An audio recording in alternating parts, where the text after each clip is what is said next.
Zeitgleich zur neuen Sony A7C Mark II und CR hat Sony noch einen 16 bis 35 G-Master der zweiten Generation rausgebracht und ich habe euch versprochen, darüber ein extra Video zu machen. Wenn ihr die Kameras noch nicht gesehen habt, das Video verlinke ich euch auch nochmal in den Abspannkarten. Okay, ihr seht es zu meiner rechten Seite, das neue G-Master 16 bis 35 und ihr seht auf den ersten Blick, es ist viel kleiner und leichter geworden.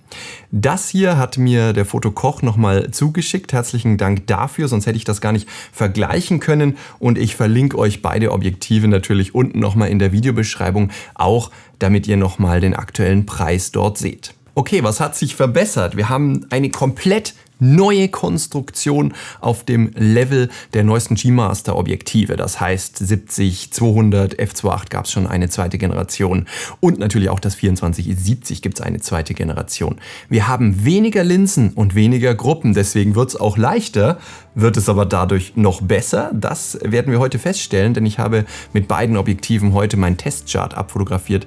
Nebenbei machen wir ein paar Gegenlichttests und Bokeh-Tests, also seid gespannt.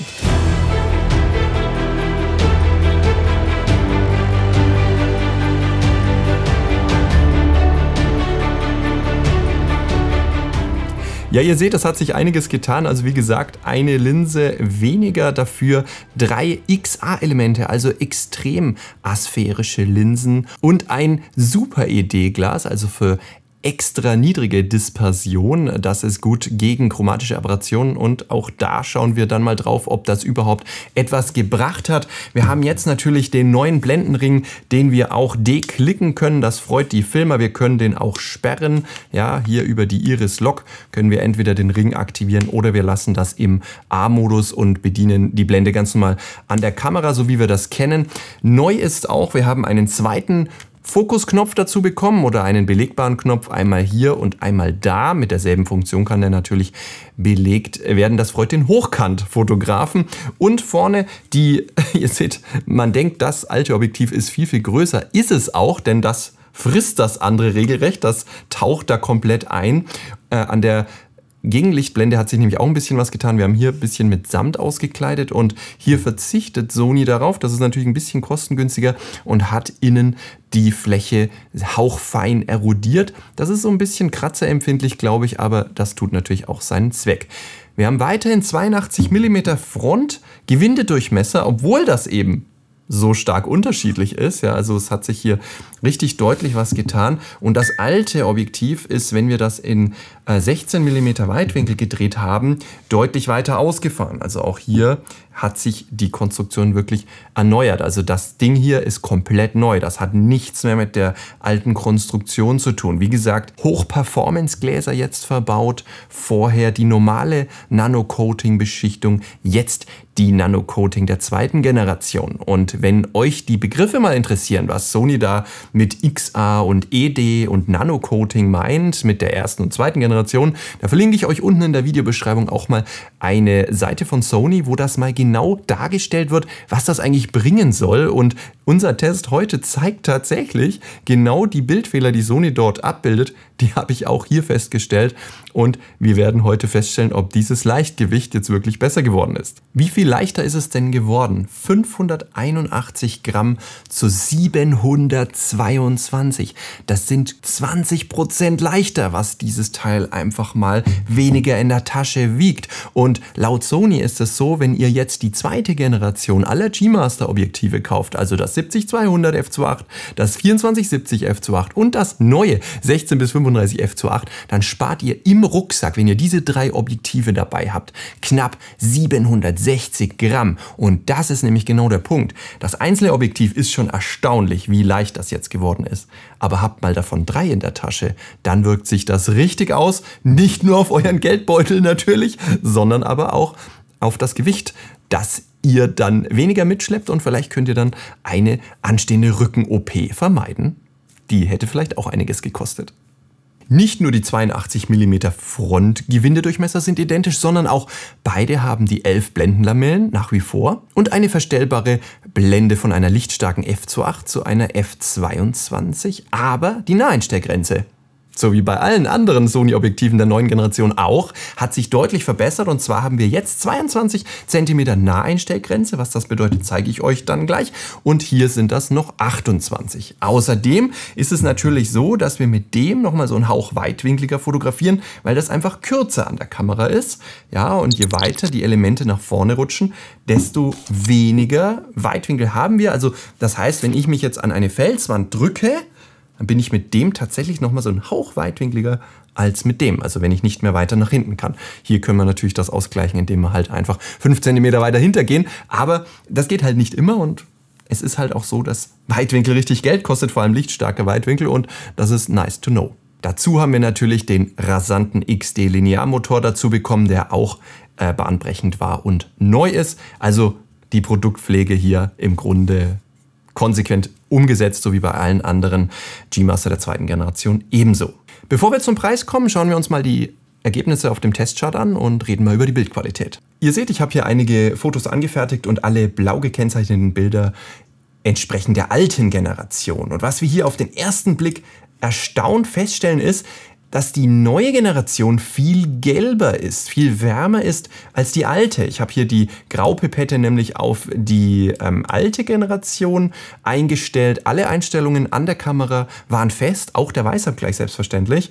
Und wir sehen, die neue Generation ist viel wärmer vom Glas. Das ist schon erstaunlich, denn das habe ich jetzt nirgends gelesen bei Sony, dass das der Fall ist. Vielleicht habe ich es auch übersehen. Wenn wir hier bei 16 mm die f2.8 vergleichen, dann tun wir uns schwer, hier einen Schärfeunterschied zu sehen. Ich habe hier mal auf 400% herangezoomt und beide sind identisch. Was wir aber vor allem in den Ecken sehen, ist total spannend, denn einmal ist das Bild auf der linken Seite viel, viel dunkler. Das heißt, wir haben deutlich weniger Vignette, und was wir hier auch für einen Bildfehler sehen, ist chromatische Aberration. Also hier an dem Sternchen sieht man ganz kleinen lilanen Hof und auch an den Buchstaben hier überall lila, und das ist auf der rechten Seite nicht zu sehen. Hier auch an den Pfeilen rechts nichts und links haben wir hier diese lila Flecken. Schauen wir uns die Ecke rechts unten nochmal an. Hier das gleiche Phänomen. Wir haben hier deutliche chromatische Aberrationen bei dem G-Master der ersten Generation, das ja schon unheimlich gut war, und ich muss hier schon auf 400% vergrößern, dass wir diese Fehler überhaupt sehen. Aber wir sehen hier, da hat sich wirklich deutlich was getan hier mit dem Super ED-Glas, was Sony jetzt verbaut für die noch geringeren chromatischen Aberrationen, und das ist wirklich deutlich zu sehen hier an dieser Stelle. Ich zeige euch nochmal, wenn wir das Bild groß sehen, was es ausmacht in puncto Verzerrung, wenn wir die nacheinander durchschalten. Hier die alte Generation, die erste Generation, hier die zweite. Wir sehen, wir haben hier eine leichte tonnenförmige Verzeichnung, und wenn ich hier hin und her schalte, sehen wir nicht nur, dass das neue wesentlich weniger verzeichnet, sondern wir sehen auch, dass das Bild viel heller wird, weil eben das alte Bild, und wir sehen auch, dass das neue weitwinkliger ist als das hier, weitwinkliger, heller und weniger verzerrt. Immerhin das können wir schon mal feststellen. Identische Ergebnisse erhalten wir übrigens, wenn ich jetzt hier auf eine F8 abblende. Also hier die alte Generation, hier die neue. Etwas weniger verzerrt, etwas heller. Hier wieder etwas mehr verzerrt, etwas dunkler, vor allem zu den Ecken hin. Und wenn wir dann aber die Ecken mal anschauen, dann sehen wir hier auch wieder diese chromatischen Einschläge, die wir hier haben. Und das haben wir hier wirklich kaum mehr. Hier sehe ich ganz kleine Strichle, wo ein bisschen chromatisch verzerrt sind. Aber hier sehen wir halt das durchaus deutlicher hier oben an den Stellen und natürlich zunehmend zum Rand. Schärfetechnisch tut sich hier bei 16 mm f8 nahezu gar nichts mehr. Lediglich diese lilanen Höfe, die Vignette und die Verzerrung sind hier ein Thema. So, wie sieht es bei 35 mm bei der Offenblende f2.8 aus? Wir sehen sofort an der Färbung, dass links das alte Objektiv ist, rechts das neue. Das ist einfach viel wärmer. Und da schauen wir mal in die Mitte rein. Gehen wir mal erst auf 100% und vergleichen mal hier so die Ziffern. Und hier sehen wir deutlich, bei 35 mm war die erste Generation tatsächlich nicht rühmlich gut. Wir sehen hier sogar bei 100%, dass links ein Schärfeverlust vorhanden ist, und wenn ich euch das vor allem für die Smartphone-User mal etwas größer verdeutliche, dann seht ihr hier bei 400% können wir rechts das Test noch halbwegs lesen, und hier auf der linken Seite ist das schon weggematscht. Genauso hier wie diese feinen Ringe und feinen Strukturen an der Seite rechts eindeutig schärfer geworden. Also wir haben hier bei 35 mm f2.8 einen deutlichen Schärfesprung nach vorne. Wenn wir uns die Ecken dazu anschauen, dann merken wir allerdings hier kaum mehr Schärfenunterschiede. Wie gesagt, hier mit dem extremen Vergrößerungsmaßstab von 400%. Also da hat sich dann auch bei 35 mm nicht mehr viel getan mit chromatischen Aberrationen. Aber wir sehen hier auch wieder, das Bild rechts ist weniger verzerrt als das linke. Das sehen wir vor allem auch, wenn wir sie nacheinander durchschalten. Das ist die alte Generation, das ist die neue. Also hat sich hier aber auch fast nichts getan, aber es ist auf jeden Fall schärfer geworden und wir haben hier eben zwischen den beiden deutlichen Vignettenunterschied und das ist natürlich wichtig, wenn ihr später zum Beispiel bei 16 mm, das sind ja 35, aber bei 16 haben wir es ja auch gesehen, wenn ihr da in den Ecken in der Nachtfotografie die Tiefen hochzieht, dann habt ihr da ja meist sowieso schon Rauschen und das wird natürlich dann da noch verdoppelt, verdreifacht, wenn wir eine starke Vignette vorher dort hatten und das ist natürlich ein guter Sprung Richtung Bildqualität, wenn wir hier Vignette abbauen und hier muss man sagen, das Objektiv ist in diesen Punkten wirklich deutlich nochmal besser geworden.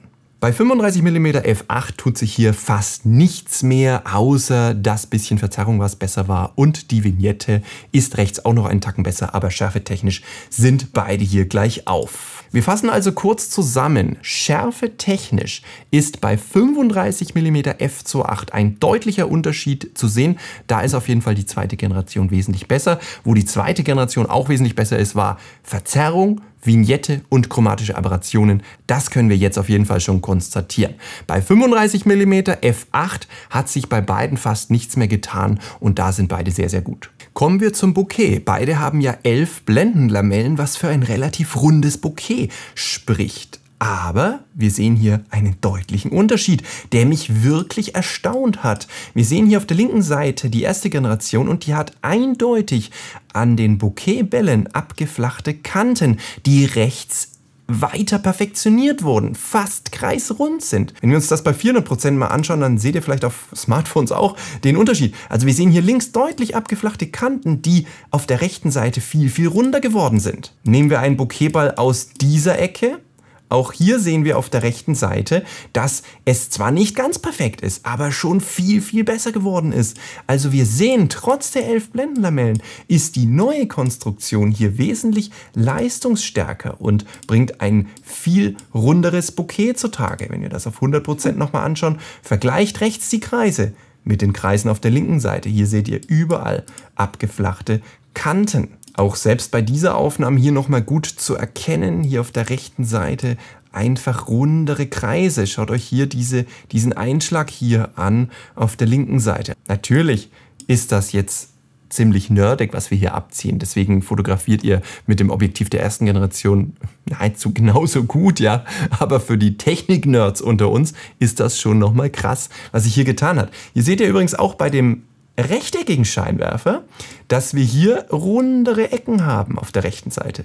Seht ihr den Unterschied? Auf der linken Seite ist die untere Kante fast abgeflacht. Hier ist eine Kante, da ist eine Kante, da ist eine Kante. Und hier haben wir eine ovale Form, nahezu perfekt. Immer noch nicht ganz perfekt, aber es hat sich auf jeden Fall was getan. Naheinstellgrenze, hier 22 cm, hier 28 cm. Hört sich erstmal nicht nach viel Unterschied an. Wenn wir uns aber die Bilder ansehen, dann sehen wir, dass wir auf der linken Seite doch nochmal deutlich näher herankommen und wir hier von einem richtigen Makro schon sprechen können. Während auf der rechten Seite, da ist fast der ganze Tisch noch drauf und wir sehen hinten rechts noch eine Kamera liegen. Und das ist auf der linken Seite alles weggeschnitten und das Bild sieht an sich auch viel, viel besser aus.